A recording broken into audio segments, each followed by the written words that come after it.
If you're tired of these promos, supporters get the podcast early and ad-free. Just go to donate.bogosity.tv for the links to sign up.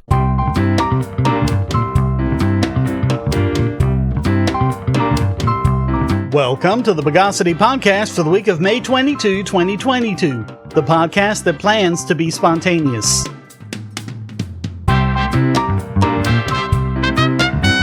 This is your host, Shane Killian. Let's resinify the news of the bogus.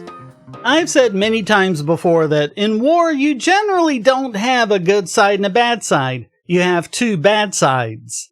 But I've also said that if you want to know which side is worse, see which side doesn't want to talk. And throughout the Russo-Ukrainian war, it always seems to be Ukraine and NATO that doesn't want to come to the peace table. Most recently, it's UK Prime Minister Boris Johnson opposing the talks. Of all the NATO countries, Turkey has been the one coming forward with the most offers to act as the forum for peace talks. Putin has expressed interest in the offer, Zelenskyy has turned them down. According to Ukrainian news outlet Ukrainska Pravda, in a surprise visit to Kiev in April, Johnson pressured Zelenskyy to cut off all peace negotiations with Russia, even after it seemed like the two sides were starting to make a modicum of progress. A close associate of Zelenskyy summarized Johnson's comments as, "Putin is a war criminal. He should be pressured, not negotiated with. Even if Ukraine is ready to sign some agreements on guarantees with Putin, they are not. We can sign an agreement with Ukraine, but not with him. Anyway, he will screw everyone over." He also said there was a chance to increase pressure on Putin and that the UK, along with US, Germany, and other NATO powers, would continue increasing military and economic support, quote, "to bring this tragedy to an end and ensure Ukraine survives and thrives as a free and sovereign nation. I made clear today that the United Kingdom stands unwaveringly with them in this ongoing fight, and we are in it for the long run." Reports in March had indicated that there had been significant progress made towards a 15-point peace deal involving Ukraine's agreement not to enter the NATO alliance. 3 days after Johnson's visit, Putin said that talks had reached a dead end and increased his assault. One of Zelenskyy's advisors said in a radio interview, quote, "This is still not the time for negotiations between the two presidents. A little later, probably, it will happen. But we want Ukraine's position in these negotiations to be very, very strong." Johnson said, quote, "It is very hard to see how the Ukrainians can negotiate with Putin now given his manifest lack of good faith. His strategy, which is evident, is to try to engulf and capture as much of Ukraine as he can and perhaps to have some sort of negotiation from a position of strength." Did ya put both of those together? We need to wait to negotiate peace so Ukraine can negotiate from a place of strength. But horrible, evil Putin wants to continue his assault on Ukraine so he can negotiate from a place of strength. It's good when we do it, bad when they do it. And the report in Ukrainska Pravda supports the concerns of international peace groups that it's the Western and NATO powers that keep obstructing diplomatic talks. According to Lindsey German, convener of the Stop the War Coalition, quote, "The British government has become an obstacle to peace in Ukraine by encouraging the continuation of the war through huge arms shipments and incendiary rhetoric. The conflict there is developing into a proxy war between Russia and NATO, and it is the Ukrainian people who will suffer the consequences. We're campaigning for an immediate ceasefire and a negotiated settlement. Anything less risks an escalating conflict with unfathomable consequences." Phyllis Bennis, director of the New Internationalism Project at the Institute for Policy Studies, said, quote, "If the claim from inside President Zelensky's team as reported by Ukrainian media is true, it would not be inconsistent with recent U.S. actions. U.S. actions have made clear that Washington's priority is to weaken Russia, not protect Ukrainians." Biden has pledged tens of billions of dollars to escalating the war. More on that in the final segment of this edition. But the Biden administration has, according to a report in the New York Times, given Ukraine, quote, "intelligence about Russian units that has allowed Ukrainians to target and kill many of the Russian generals who have died in action in the Ukraine war." Anatol Levin, Senior Research Fellow on Russia and Europe at the Quincy Institute for Responsible Statecraft, responded, quote, "Giving Ukraine intel on Russian generals is a risky gamble. The Biden administration and the U.S. establishment need to ask themselves just one question. If the position were reversed, how would the United States react to a third country deliberately helping kill U.S. commanders? The Biden administration must move immediately to assure Russia that U.S. strategy is to help defend Ukraine, but not to impose a complete defeat on Russia and use this to weaken or destroy the Russian state." As for what they should do, Levin said, quote, "The first step should be for Washington to declare publicly that it supports a diplomatic solution to the issues of the status of Crimea and the Donbass, and that if Russia will cease its offensive in Ukraine and agree to a ceasefire, the United States will respect that ceasefire." But as we'll see, Biden has all sorts of reasons not to do that. Not good reasons for the good of the American or Ukrainian people, but personal, crony, economic reasons. But we'll get into that.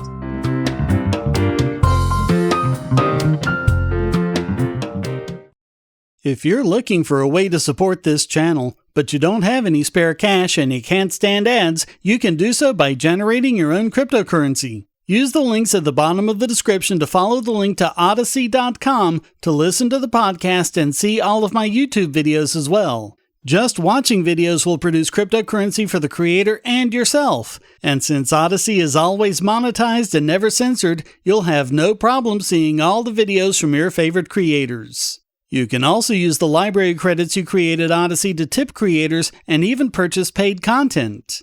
Earn library credits through various rewards, including daily view rewards and the number of shares and invites. And you can interact with creators in all sorts of ways, including like and dislike, comment, boost a post by supporting it, repost it, and share to other sites, all while earning crypto for the creator. Easily monetize yourself and your favorite creators using cryptocurrency without advertising. Use the link below to visit this channel on Odyssey.com and see many of your other favorites there as well. So we've got some news in the Megaupload case, but it's not about Kim.com. It's about former Megaupload executives Matthias Ortman and Bram van der Kolk, who reached a deal with New Zealand authorities to avoid extradition to the U.S.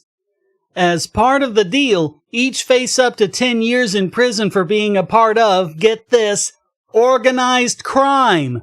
For doing something that isn't a crime either in New Zealand or the US. Because as we've covered several times, in both countries it's the case that there is no such thing as secondary criminal copyright infringement. They said that the last decade of fighting the extradition had taken a heavy toll on their lives. They took the deal because, even with the prison time, moving on would be the best thing for them. Because the alternative might be losing, being taken to and charged with a crime in a country where they never set foot and never had any business dealings in.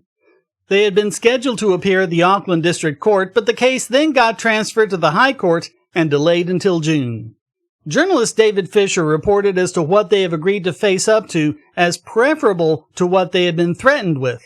Ortman, who is 50, and van der Kolk, who is 39, stand accused of conspiring with Kim.com to unlawfully profit from copyright infringing material.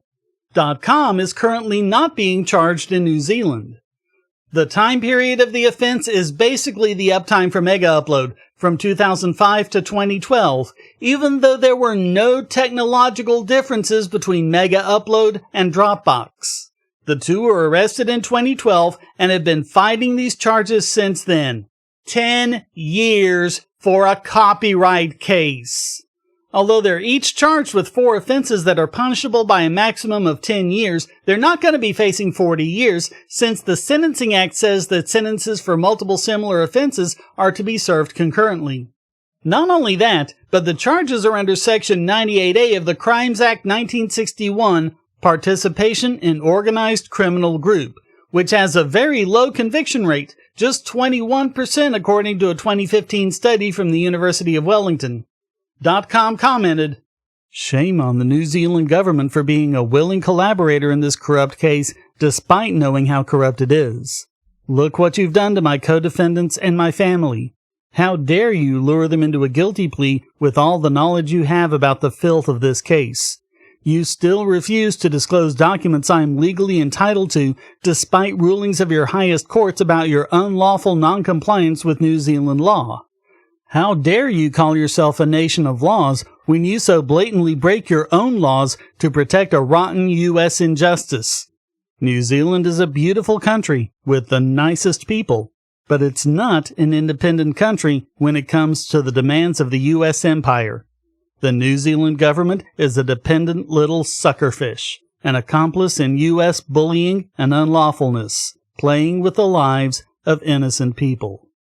He also tweeted, with all the other unlawful stuff that the U.S. and New Zealand government did in my case, one has to wonder, when is enough enough? When does the lawlessness rise to a level of concern for New Zealand Prime Minister Jacinda Ardern? What else needs to happen for this fiasco to end?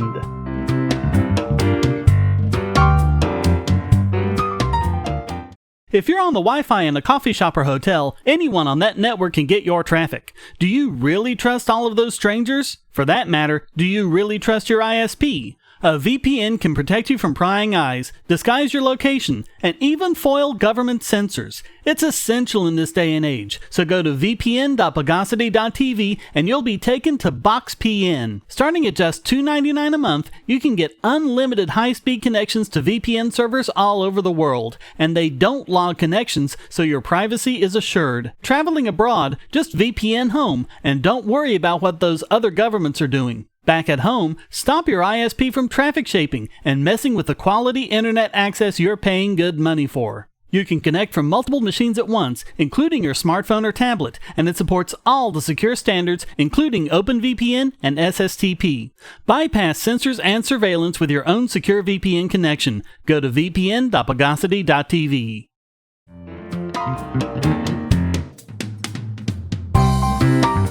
More awesomeness from Cloudflare, who is urging the European Commission to focus on actual crimes, not the whining of big content cartels to take extra legal action against the competition. Several of them had flagged the CDN as a potential candidate for a piracy watchlist, which the EU has started following, as per usual, the example set by the US. The Counterfeit and Piracy Watchlist is updated twice a year, based on submissions from the big content groups. In addition to their usual crap, they're insisting that Cloudflare and others implement KYC, which was only ever supposed to be in place for monetary exchanges to prevent money laundering. And yes, they're demanding that these companies not just stop doing business with people the cartels claim through assertion are pirates like they've been doing, but that they shouldn't do business with anyone who isn't properly verified. Tell me again how slippery slope is a fallacy. Cloudflare wrote, "We were disappointed not to have a chance to provide input before Cloudflare was listed on the European Commission staff working document of 2018, which included numerous inaccurate statements about Cloudflare. The Commission should not issue a report, even an informal one, that is simply a mechanism for particular stakeholders to air their grievances." They make the case that restricting access to their service threatens everyone. Quote, "The broad availability of Cloudflare's services helps mitigate the risk posed by malicious cyber activities and improves the reliability and performance of the Internet for everyone online. This approach also helps ensure that a variety of important but underfunded organizations are protected from cyber attack, including civil society and independent journalism organizations, election infrastructure, and political campaigns. Altering this online sign-up process, which is consistent with existing law to require manual review of new accounts, would make it impossible to offer these free services at scale, degrading the internet experience for all users and making much of the web more vulnerable to cyber attack." They also point out, quote, "A 2021 court decision from the U.S. District Court for the Northern District of California regarding CDN services concluded, after fact-finding, that Cloudflare's security and caching services do not materially contribute to copyright infringement, observing that removing material from a cache without removing it from the hosting server would not prevent the direct infringement from occurring, and from the perspective of a user accessing the infringing websites, these services make no difference. They point out that they comply with all reporting requirements to deal with abuses, including copyright abuse, and gives complainants everything they need to follow up on it, and that they have always cooperated with rights holders, refuting the IFPI's claim that, quote, notices or requests for information under the Trusted Flagger program should result in meaningful action vis-a-vis the customer. The program needs to feed into a repeat infringer policy, yet in the case of Cloudflare, there is no evidence that it does. As Cloudflare points out, that just isn't true. Cloudflare concludes, the security services that Cloudflare provides improve the overall security and performance of the Internet and do not materially contribute to copyright infringement.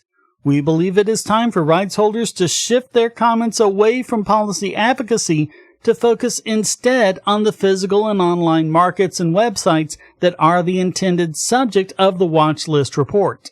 That might be reasonable if that's actually what the content cartels want. As we've seen repeatedly, it isn't. It's not about stopping actual infringement. It's about making it difficult for the competition to set up services that effectively compete with them.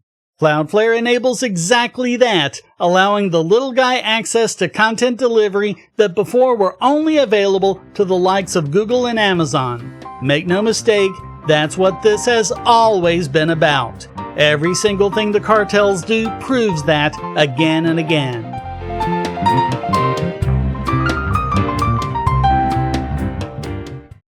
Do you have children, or nieces or nephews? Are you homeschooling, or just want to counter some of the socialist indoctrination most children get in school? If so, go to Bogosity.tv/TuttleTwins, and you'll be taken to a website where you can get some great books for elementary-aged children.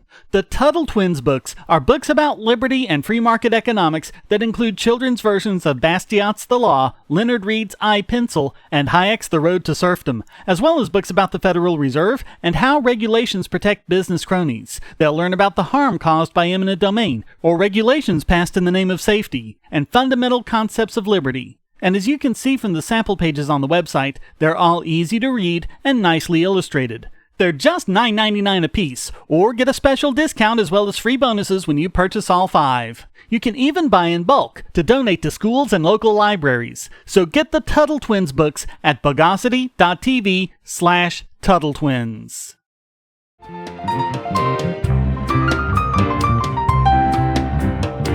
And now it's time to allegorize this week's biggest Bogon emitter. And this week it goes to New York, and more specifically to Governor Kathy Hochul and Attorney General Letitia James for instantly politicizing the Buffalo shooting that occurred last week, leaving 10 dead and 3 wounded. Let's be clear about this. If someone commits an atrocity, and your first thought, or even your 20th, is to use it to attack people you don't like, you are a horrible human being. So let's start with the horrible human being that is Governor Hochul, who immediately used it to attack freedom of speech, and specifically the speech of people on social media who disagree with her politically. She said in an interview with ABC News, quote, "How these depraved ideas are fermenting on social media, it's spreading like a virus now, spreading through social media platforms that need to be monitored and shut down the second these words are espoused out there. It has to stop." But, contrary to her statement, Twitch did act quickly. They shut down the live stream in less than 2 minutes. And that's an amazing response time when you consider the huge amount of content that's being live streamed on the site at any given time. And it's been debunked over and over again that the fringe conspiracy madmen are radicalized on social media. They just aren't. In fact, if anything, social media tends to have a bit of a de-radicalizing effect. They radicalize themselves on the dark corners of the web where they can act almost in total secret with a few who agree with them. Quote, "There's not enough monitoring because clearly this information was out there. Don't they have a responsibility? And I know it's a huge, vast undertaking, but these companies have a lot of money. They have resources. They have technology. Keywords show up. They need to be identified. Someone needs to watch this and to shut it down the second it appears. Of course, one might think about actually blaming the people who have plenty of money, resources, and technology, who also have law enforcement powers, whose job it is to look for stuff like that and act to stop it, to wit, the FBI, but that might be a bit much for political whack jobs like her. But here comes the worst part, quote, "And short of that, I will protect the right to free speech, but there is a limit. There is a limit to what you can do. And hate crime is, hate speech is not protected." Yes, it is, Hochul. It is absolutely protected by the First Amendment. You may not want it to be, you may not like it, but the whole point of the First Amendment is that power-hungry narcissists like you don't get to say what speech is allowed and what speech isn't. And not only is this idea supported by legal scholars at groups like FIRE and even the leftist ACLU, it's also what the Supreme Court has said over and over again. In 1969's Brandenburg v. Ohio, one of the most seminal free speech decisions in American history, the court upheld the right of a KKK leader against a state law banning speech that advocates for illegal activities.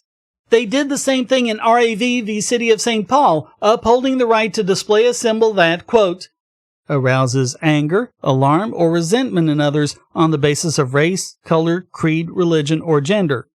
In that case, a burning cross. And in 2011, Snyder v. Phelps, the Supreme Court found in favor of the Westboro Baptist Church's right to protest at a funeral with signs containing slurs against homosexuals. As law professor Eugene Volokh explained back in 2017, quote, "There is no hate speech exception to the First Amendment. Hateful ideas, whatever exactly that might mean, are just as protected under the First Amendment as other ideas.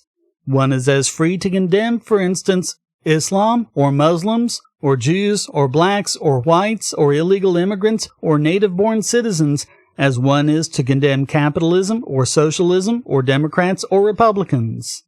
People like Hochul always point to the existence of some exceptions as if it's support for their exception. But it just doesn't work that way. As Volokh explains, quote, "To be sure, there are some kinds of speech that are unprotected by the First Amendment, but those narrow exceptions have nothing to do with hate speech in any conventionally used sense of the term. For instance, there is an exception for fighting words, face-to-face personal insults addressed to a specific person of the sort that are likely to start an immediate fight. But this exception isn't limited to racial or religious insults, nor does it cover all racially or religiously offensive statements. The same is true of the other narrow exceptions, such as for true threats of illegal conduct or incitement intended to and likely to produce imminent illegal conduct." Now let's turn to the AG.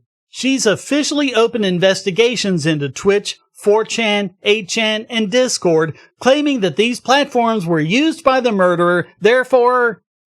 Well, actually, there is no therefore. They were used by the murderer, and that's it. She gets to go after them solely for that. Quote, "The terror attack in Buffalo has once again revealed the depths and anger of the online forums that spread and promote hate.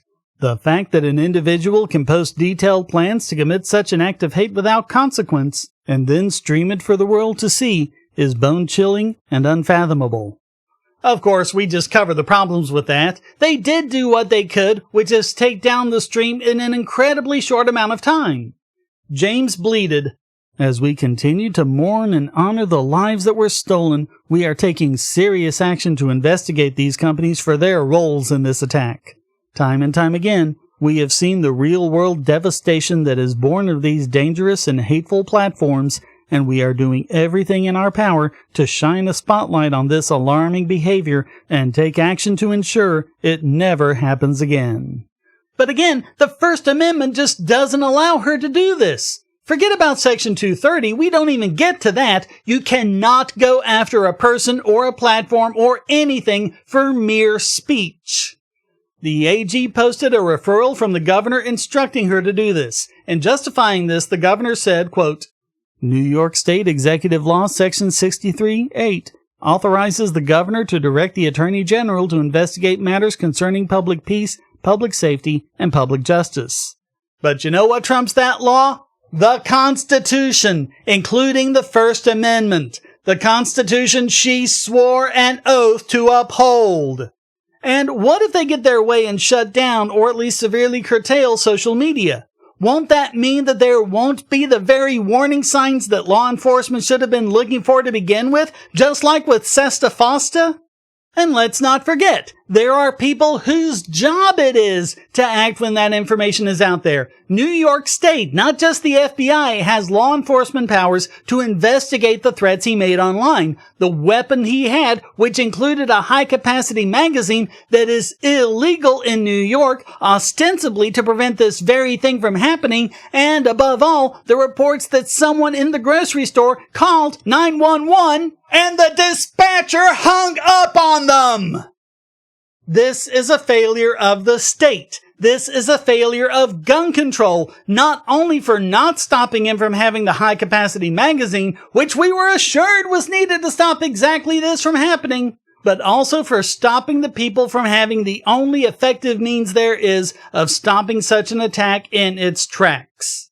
And now, as always happens, the government uses it as an excuse to grab more money and more power. Every time they fail, they take more of what they want.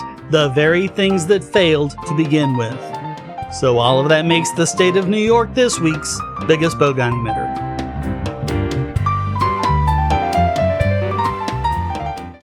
I want to tell you about the eyeglasses I've been wearing for years. As people can see on my videos, I have a very strong prescription, which makes glasses more expensive, especially when I need computer glasses, reading glasses, prescription sunglasses, and most expensively, progressive lenses for general everyday wear. To save money while still getting quality glasses, I get them from Firmoo. In fact, I just got a pair of progressives with high-index aspherical lenses and a nice pair of frames my wife loves for just over $100. It would have been $500 to get them through my eye doctor. Not only do they look good, the glasses are durable. I've worn many pairs for several years without problems. All orders come with a 30-day return policy, a 3-month warranty, and one-on-one customer service. Go to Firmoo, that's FIRMOO.Bogosity.tv anytime you need quality glasses at a low price. Once again, that's Firmoo.Bogosity.tv.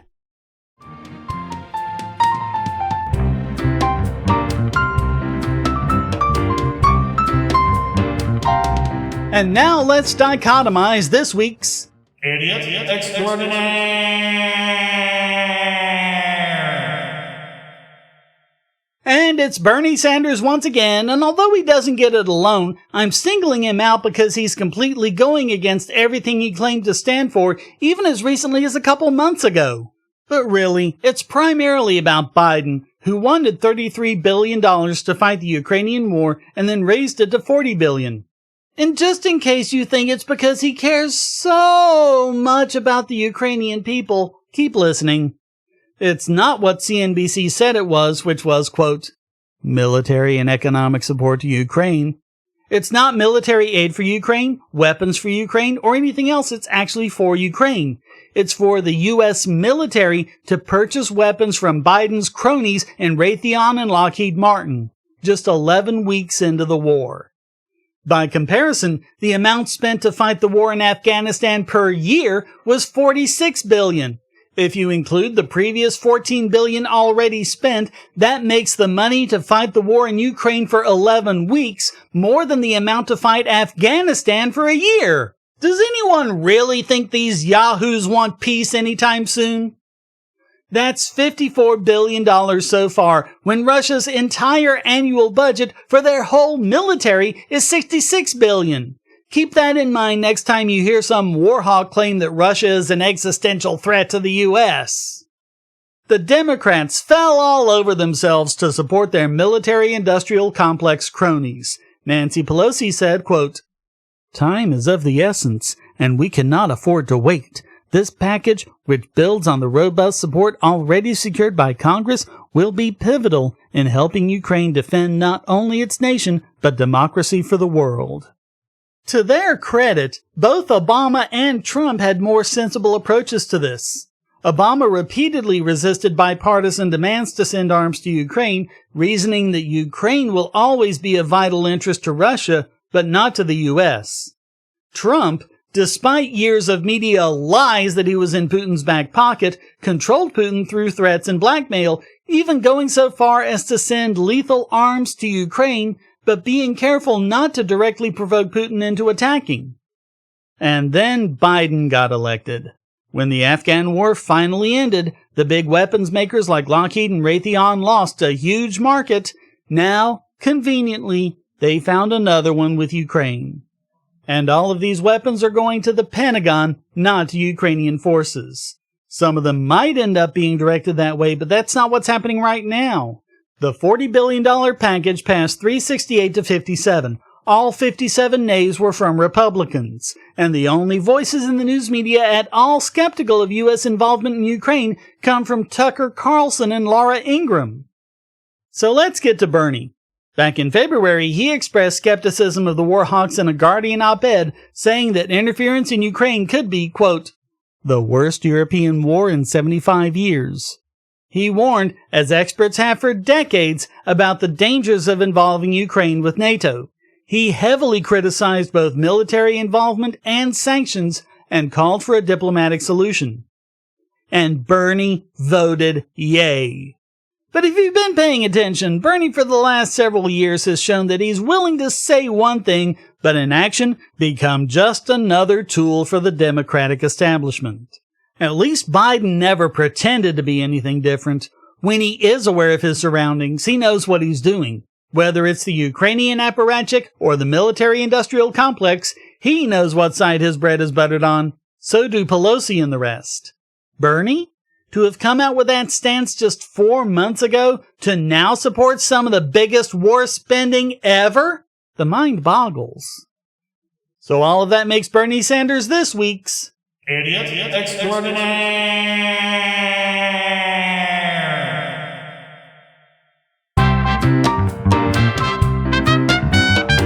Well, that wraps up this. Look, if you're not careful, all the children will dance about outside your windows singing Sourpuss and Grumpy Face, and you wouldn't want that now, would you? Edition of the Bogosity Podcast. I hope you enjoyed it. If you did, please go to donate.bogosity.tv for several ways to support, and discord.bogosity.tv to join the discussion.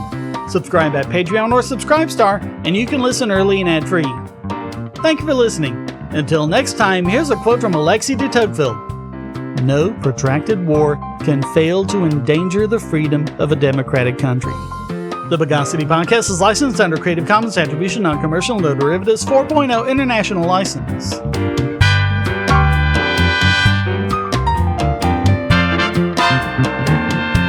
Bogosity.